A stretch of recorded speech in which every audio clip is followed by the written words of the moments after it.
Assalamualaikum warahmatullahi wabarakatuh. Perkenalkan, nama saya Erin, NIM 154012113009 dari Prodi D3 Kebidanan. Di sini saya akan mempresentasikan tentang pandangan kita terhadap bahasa Indonesia.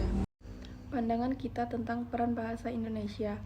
Menurut pendapat saya, peran bahasa Indonesia sangat penting untuk alat pemersatu bangsa dan alat untuk perhubungan antar warga negara, daerah, dan budaya. Misalnya kita ingin ke daerah lain, tapi bahasa kita sama bahasa daerah orang itu berbeda. Kita bisa menggunakan bahasa Indonesia sehingga bisa memudahkan untuk berkomunikasi. Peran bahasa Indonesia itu sangat banyak, sebagai alat komunikasi, alat pemersatu, dan alat integrasi dan beradaptasi sosial dalam lingkungan dan situasi tertentu. Apa saja sih peranan bahasa Indonesia dalam komunikasi? Yaitu sebagai alat komunikasi mempunyai peranan penting dalam interaksi manusia. Bahasa dapat digunakan manusia untuk menyampaikan ide, gagasan, keinginan, perasaan, dan pengalaman kepada orang lain. Bahasa harus dirumuskan dengan komprehensif sehingga pelaksanaannya dapat secara optimal dan berkontribusi dalam terwujudnya tujuan pendidikan nasional. Bahasa memiliki peran yang sangat besar bagi ilmu pengetahuan karena bahasa mempunyai keterkaitan yang sangat kuat dengan pikiran. Seberapa pentingkah bahasa Indonesia itu? Bahasa memegang peranan penting dalam kehidupan manusia karena bahasa merupakan alat komunikasi manusia dalam kehidupan sehari-hari. Bagaimana peranan bahasa Indonesia dalam pembentukan karakter? Peran penting bahasa Indonesia adalah alat untuk membentuk kepribadian dan karakter. Pada awal pertumbuhan bahasa Indonesia, setiap warga negara pengguna bahasa Indonesia sangat berhati-hati berbicara, karena bahasa yang digunakan adalah sebagai refleksi kepribadian.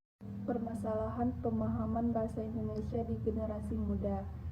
Bahasa menunjukkan bangsa. Itulah kata-kata bijak yang sejak lama tertanam dalam benak kita. Bahasa kita adalah bahasa Indonesia. Bahasa yang bukan hanya menjadi kebanggaan dan identitas, tapi juga alat yang persatuannya sangat berjasa dalam sejarah Indonesia. Salah satu kelemahan orang Indonesia untuk bersaing dengan orang luar negeri adalah bahasa kultur Indonesia yang tidak menggunakan bahasa asing sebagai bahasa pengantar membuat sebagian besar rakyat Indonesia hanya bisa berbahasa Indonesia. Kesadaran itulah yang kini mulai disadari. Keinginan belajar dan menggunakan bahasa asing mulai tumbuh. Namun, seiring waktu keinginan belajar bahasa asing justru membuat bahasa Indonesia terpinggirkan. Banyak anak usia sekolah, terutama kaum milenial yang tinggal di kota besar yang terlihat gagap berbahasa Indonesia. Banyak di antara mereka yang bahkan lebih fasih berbahasa asing daripada bahasa sendiri. Keinginan mempersiapkan anak-anak memasuki era globalisasi tentu boleh-boleh saja. Namun, jika itu mengorbankan jati diri bangsa, apalah gunanya? Saat ini semakin banyak ditemui orang tua yang tidak lagi menggunakan bahasa Indonesia saat berinteraksi dengan anaknya. Bukan menggunakan bahasa daerah, melainkan Inggris, Perancis, Mandarin, Korea, dan sebagainya. Yang pasti bukan bahasa Indonesia. Mereka berdalih nantinya anak mereka pasti bisa berbahasa Indonesia dengan sendirinya. Namun yang terjadi tidak seperti yang diperkirakan. Anak-anak semakin asing dengan bahasa lokal. Menjamurnya sekolah bingung memperparah kondisi ini. Beberapa sekolah yang berlabel sekolah internasional bahkan menggunakan bahasa asing sebagai bahasa pengantar kegiatan belajar mengajar. Bahasa Indonesia hanya menjadi salah satu mata pelajaran yang diajarkan hanya beberapa jam dalam seminggu. Kehidupan dan interaksi anak muda milenial pun tak lepas dari kontaminasi bahasa. Penggunaan istilah-istilah yang entah dari mana asalnya semakin menghilangkan wujud asli bahasa Indonesia. Bahasa gaul memang sudah sejak dikenal lama. Istilah bokap, nyokap untuk menggantikan panggilan kakak, siaran televisi yang Jakarta sentris membuat banyak anak luar Jakarta makin akrab dengan lo gue sebagai pengganti aku. Visi yang Jakarta sentris membuat banyak anak luar Jakarta makin akrab dengan lo gue sebagai pengganti aku. Di era milenial saat ini bahasa Indonesia banyak tercampur dengan bahasa asing. Kids zaman now menggantikan istilah remaja masa kini. Wallace yang menggantikan santai. Conan diambil dari kata slow yang diucapkan terbalik. Serta masih banyak ucapan-ucapan yang sebelumnya tidak dikenal. Bahasa bukan hanya sekadar alat komunikasi, bahasa bukan sekadar tutur kata, bahasa turut menggambarkan budaya dan jati diri sebuah bangsa. Itulah mengapa bahasa Indonesia perbedaan kala berbicara dengan teman sebaya, orang yang lebih tua, bahkan orang tua, ayah dan ibu kita. Budaya Indonesia memang mengajarkan sopan dan santun, khususnya kepada orang tua. Panggilan Romo, Bobo, Ayah, Aji, Ibu, Biung, Inang adalah wujud penghormatan kepada orang tua. Apa jadinya jika panggilan itu diganti bokap dan nyokap? Nilai-nilai kesopanan yang lebih terlihat pada bahasa daerah yang jumlahnya sangat banyak. Pada bahasa Jawa terdapat tingkatan kromo, inggil, kromo madya, dan ngoko. Bahasa daerah lain pun lebih kurang sama. Ini buktinya bahwa sopan santun dan tata krama adalah identitas bahasa Indonesia. Fenomena bahasa Indonesia di generasi muda. Bahasa Indonesia adalah jati diri sekaligus identitas bahasa Indonesia. Bahasa Indonesia memegang peranan penting pada semua aspek kehidupan. Saat ini, generasi muda masa adanya peningkatan penggunaan dan adanya peningkatan akraban dan komunitas, media dan teknologi digital. Hal ini tersebut berdampak pada perkembangan bahasa Indonesia. Keadaan yang sekarang adalah fungsi bahasa Indonesia digantikan atau tergeserkan oleh bahasa asing dan adanya perilaku yang cenderung menyelipkan istilah bahasa asing. Sikap generasi muda harus menggunakan bahasa Indonesia yang baik dan benar. Contohnya dalam melamar pekerjaan, orang asli Indonesia harus dapat menggunakan bahasa internasional. Penyebab generasi muda kurang tertarik menggunakan bahasa Indonesia menjadi kurang eksis di kalangan generasi milenial. Manfaat yang dapat kita peroleh dari mempelajari bahasa Indonesia selain semakin menghargai bahasa Indonesia, yaitu mempermudah dalam komunikasi. Hal ini membuat komunikasi antara orang yang berbeda suku dan pengetahuan seperti tanda baca, puisi, pantun, dan kalimat ataupun ejaan. Solusi agar bahasa Indonesia yang baik dan benar dapat dikembalikan lagi terutama pada remaja. Bahasa Indonesia sebagai bahasa nasional yaitu berfungsi sebagai alat komunikasi, mempunyai peran sebagai penyampai informasi. Kebenaran berbahasa akan berpengaruh terhadap kebenaran informasi yang disampaikan. Seiring dengan perkembangan zaman ke zaman, khususnya di negara Indonesia, semakin terlihat pengaruh bahasa Indonesia yang diberikan oleh bangsa gaul terhadap bahasa Indonesia dalam penggunaan tata bahasanya. Penggunaan bahasa gaul oleh masyarakat luas menimbulkan dampak negatif terhadap perkembangan bahasa Indonesia sebagai identitas bahasa pada saat sekarang dan masa yang akan datang. Dewasa ini masyarakat sudah banyak memakai bahasa gaul, dan parahnya lagi generasi muda Indonesia juga terlihat lepas dari pemakaian bahasa gaul ini. Bahkan generasi muda inilah yang banyak memakai bahasa gaul daripada pemakaian bahasa Indonesia. Untuk menghindari pemakaian bahasa gaul yang sangat luas di masyarakat, seharusnya kita menanamkan kecintaan dalam diri kita, generasi bangsa, terhadap bahasa Indonesia sebagai bahasa nasional. Itu pula dengan bahasa gaul yang juga mempunyai dampak positif dan negatif terhadap penggunaannya dan orang lain.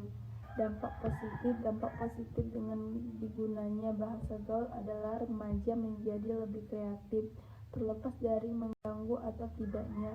Bangsa ini tidak ada salahnya kita menikmati tiap perubahan dan inovasi bahasa yang muncul. Dampak negatifnya, penggunaan bahasa gaul dapat mempersulit penggunaannya untuk berbahasa Indonesia dengan baik dan benar. Agar bangsa Indonesia tidak tergeser oleh bahasa gaul, maka kita sebagai warga negara yang baik hendaknya melakukan langkah-langkah pencegahan dan penanggulangan sebelum bahasa Indonesia benar-benar punah. Langkah-langkah pencegahannya yaitu menjadikan lembaga pendidikan sebagai basis pembinaan bahasa. Bahasa baku sebagai simbol masyarakat akademis dapat dijadikan sarana pembinaan bahasa yang dilakukan oleh para pendidik. 2. Perlunya pemahaman terhadap bahasa Indonesia yang baik dan benar. Terima kasih. Bahasa gaul dapat mengganggu siapapun yang membaca dan mendengar kata-kata yang termaksud di dalamnya, karena tidak semua orang mengerti akan maksud dari kata-kata gaul tersebut. Terlebih lagi dalam bentuk tulisan, sangat memusingkan dan memerlukan waktu yang lebih banyak untuk memahaminya. Bahasa gaul dapat mempersulit penggunaannya dalam berkomunikasi dengan orang lain dalam acara yang formal, misalnya ketika sedang presentasi di depan kelas. Bagi masyarakat lain yang terganggu dengan bahasa gaul, menganggap bahasa gaul dengan sulit dipahami. Demikian juga penulisan dengan huruf gaul sulit menyulitkan bagi beberapa orang untuk membacanya. Bahasa gaul dapat mengganggu siapapun yang membacanya dan mendengar kata-kata yang termaksud di dalamnya, karena tidak semua orang mengerti akan maksud dari kata gaul itu. Terlebih lagi dalam bentuk tulisan, sangat memusingkan dan memerlukan waktu lebih banyak untuk memahaminya. Upaya mempertahankan bahasa Indonesia agar tidak tergeser oleh bahasa gaul. Agar bahasa Indonesia tidak tergeser oleh bahasa gaul, mari kita sebagai warga Indonesia baik hendaknya melakukan langkah-langkah pencegahan dan penanggulangan sebelum bahasa Indonesia benar-benar punah. Langkah-langkah yang digunakan adalah sebagai berikut. Langkah-langkah pencegahannya yaitu menjadikan lembaga pendidikan sebagai basis pembinaan bahasa. Bahasa baku sebagai simbol masyarakat akademis dapat dijadikan sarana pembinaan bahasa yang dilakukan oleh para pendidik, para pakar kebangsaan, misalnya Kerap Badudu, Kridalasana, Sugono, Sabrianto, Vinosa, serta Arifin dan Amran memberikan batasan bahwa Indonesia baku merupakan ragam bahasa yang digunakan dalam dunia pendidikan, berupa buku pelajaran, buku-buku ilmiah, dalam pertemuan resmi, administrasi negara, perundang-undangan, wacana teknik yang harus digunakan sesuai dengan kaidah bahasa yang meliputi kaidah kronologis, morfologi, sintaktis, kewancanaan, dan semantis. 2. Perlunya pemahaman terhadap bahasa Indonesia yang baik dan benar. Bahasa Indonesia yang baik adalah bahasa yang digunakan sesuai dengan norma kemasyarakatan yang berlaku, misalnya dalam situasi santai dan akrab, seperti di warung kopi, pasar, di tempat arisan, dan di lapangan sepak bola. Hendaklah digunakan bahasa Indonesia yang tidak terlalu terikat pada patokan. Dalam situasi formal seperti kuliah, seminar, dan pidato kenegaraan, hendaklah digunakan bahasa Indonesia yang resmi dan formal yang harus memperhatikan norma bahasa. Perlukan undang-undang kebahasaan. Dengan adanya undang-undang penggunaan bahasa diarahkan masyarakat Indonesia mampu menaati kaidahnya agar tidak mencintai bahasa gaul di negeri sendiri.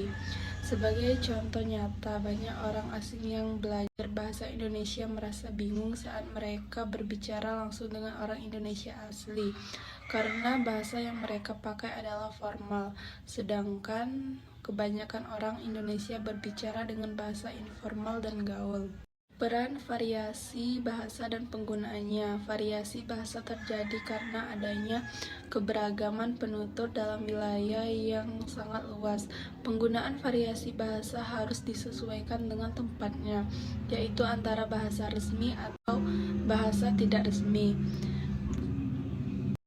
Variasi bahasa tinggi resmi digunakan dalam situasi resmi, pidato kenegaraan, bahasa pengantar pendidikan, khotbah, surat menyurat resmi, dan buku pelajaran. Variasi bahasa tinggi harus dipelajari melalui pendidikan formal di sekolah-sekolah. Variasi bahasa rendah digunakan dalam situasi yang tidak formal seperti di rumah, di warung, di jalan sendiri. Variasi bahasa ini dipelajari secara langsung dalam masyarakat umum dan tidak pernah dalam pendidikan formal. Menjunjung tinggi bahasa Indonesia di negeri sendiri. Sebenarnya apabila kita mendalami bahasa menurut fungsinya, yaitu sebagai bahasa nasional dan bahasa negara, maka bahasa Indonesia merupakan bahasa pertama dan utama di negara Republik Indonesia. Bahasa daerah yang berada di wilayah Republik bertugas sebagai penjunjung bahasa nasional dan bahasa pengantar pembantu pada tingkat permulaan di sekolah dasar di daerah tertentu untuk mempelajari pengajaran bahasa Indonesia dan mata pelajaran lain. Jadi bahasa-bahasa daerah ini secara sosial politik merupakan bahasa kedua. Langkah-langkah penanggulangannya: 1. Untuk menghindari pemakaian bahasa gaul yang sangat luas di masyarakat pada masa depan, perlu adanya usaha pada saat ini menanamkan dan menumbuh kembangkan pemahaman dan kecintaan dalam diri generasi bahasa terhadap bahasa Indonesia sebagai bahasa nasional. Para orang tua, guru, dan pemerintah sangat dituntut kinerja mereka dalam menanamkan dan menumbuh kembangkan pemahaman dan kecintaannya kepada anak-anak Indonesia terhadap bahasa Indonesia. Dengan demikian, pemakaian bahasa Indonesia secara baik dan benar pada saat ini pada masa depan dapat meningkat. 2. Perlu adanya tingkatan nyata dari semua pihak yang peduli terhadap eksistensi bahasa Indonesia yang merupakan bahasa nasional, bahasa persatuan, dan bahasa pengantar dalam dunia pendidikan. Menyadarkan masyarakat Indonesia terutama pada generasi penerus bangsa ini, bahasa Indonesia sebagai bahasa nasional harus diutamakan penggunaannya. Dengan demikian, mereka lebih mengutamakan penggunaan bahasa Indonesia secara baik dan benar daripada bahasa gaul. Penyadaran ini dapat dilakukan oleh para orang tua di rumah ataupun di sekolah. Menanamkan semangat persatuan dan kesatuan dalam diri generasi bangsa dan juga masyarakat luas untuk memperkukuh bangsa Indonesia dengan penggunaan bahasa Indonesia. Sebagaimana kita ketahui bahwa Indonesia merupakan bahasa persatuan yang dapat kita gunakan untuk merekatkan persatuan dan kesatuan bangsa Indonesia. Dengan menanamkan semangat, masyarakat Indonesia akan lebih mengutamakan bahasa Indonesia daripada menggunakan bahasa gaul. Cara menanamkan dapat dilakukan di rumah, di sekolah, dan masyarakat. Pemerintah harus bisa menekankan penggunaan bahasa Indonesia dalam film-film produksi Indonesia, baik film layar lebar maupun secara sinetron. Dengan penggunaan bahasa Indonesia secara benar oleh para pelaku dalam film nasional yang diperankan aktor dan aktris idola masyarakat luas juga akan menggunakan bahasa Indonesia seperti para idola mereka. Meningkatkan pengajaran bahasa Indonesia di sekolah dan di perguruan tinggi.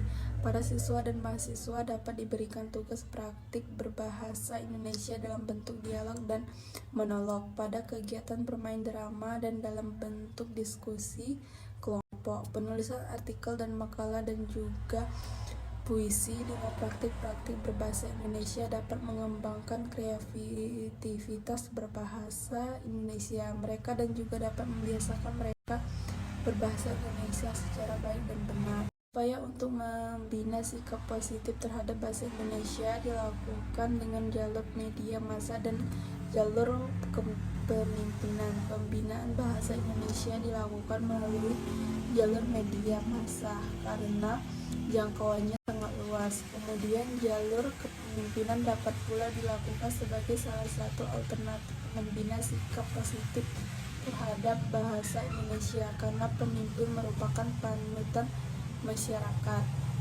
Dapat kita simpulkan banyaknya kalangan remaja menggunakan bahasa gaul adakah akibat dari perkembangan zamannya kian mengalami kemajuan baik dari dunia pendidikan sampai teknologi.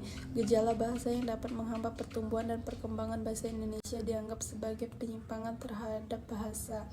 Kurangnya kesadaran untuk mencintai bahasa di negeri sendiri berdampak pada tergilasnya atau lunturnya bahasa Indonesia dalam pemakaiannya dalam masyarakat, terutama di kalangan remaja.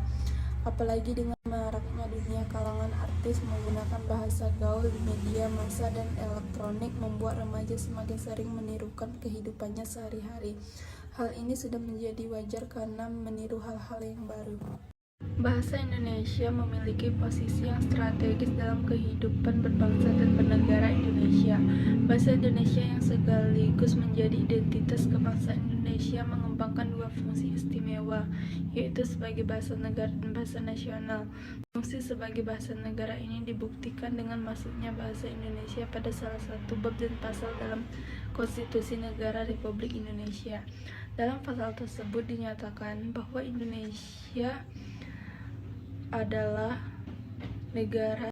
Bahasa Indonesia dalam pasal ini menunjukkan bahwa bahasa dasarnya bahasa Indonesia memiliki posisi yang sama strategisnya dengan aspek kehidupan lainnya, misalnya ekonomi, agama, dan budaya, sehingga perlu dimasukkan dalam konstitusi tertinggi di Republik ini.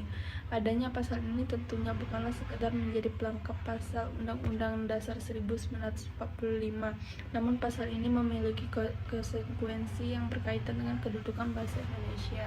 Zaman yang semakin modern ini, dunia seakan menawarkan kehidupan yang serba modern dan canggih. Seiring dengan perkembangan zaman, masyarakat seakan terlena akan kehidupan mewah. Tidak dapat dipungkiri bahwa globalisasi membawa dampak positif dari segi ekonomi, politik, dan kemudahan berinteraksi. Namun di samping membawa pengaruh positif, globalisasi juga membawa dampak negatif terhadap penggunaan bahasanya. Daerah mencerminkan identitas bahasa Indonesia yang kaya akan budaya dan bahasa. Satu penyebab gunanya bahasa daerah adalah bahasa nasional sendiri, yaitu bahasa Indonesia, karena secara tidak langsung penutur bahasa daerah menjadi enggan mengajarkan bahasa daerah pada keturunannya. Menurut penulis, lunturannya bahasa daerah dipengaruhi oleh beberapa faktor dari lingkungan keluarga, penggunaan bahasa dalam pendidikan, kurangnya minat generasi muda untuk melestarikan bahasa daerah. Dalam lingkungan keluarga, orang tua cenderung menggunakan bahasa Indonesia dalam berkomunikasi sehari-hari dengan keluarga dan anak-anaknya. Orang tua jarang mengajarkan bahasa daerah pada anak-anaknya sehingga anak kurang fasih berbicara menggunakan bahasa daerah. Di lingkungan sekolah, penggunaan bahasa daerah hampir tidak pernah diucapkan karena mayoritas pendidikan menggunakan bahasa Indonesia dalam bertutur kata. Pada mata pelajaran bahasa daerah dikenal dengan istilah muatan lokal yang hanya diberikan pada anak SD dan SMP, sedangkan untuk tingkat SMA, MA, dan SMK pelajaran bahasa daerah sudah tidak diberikan. Banyak generasi muda yang beranggapan bahwa bahasa daerah adalah bahasa kuno dan dianggap kampungan.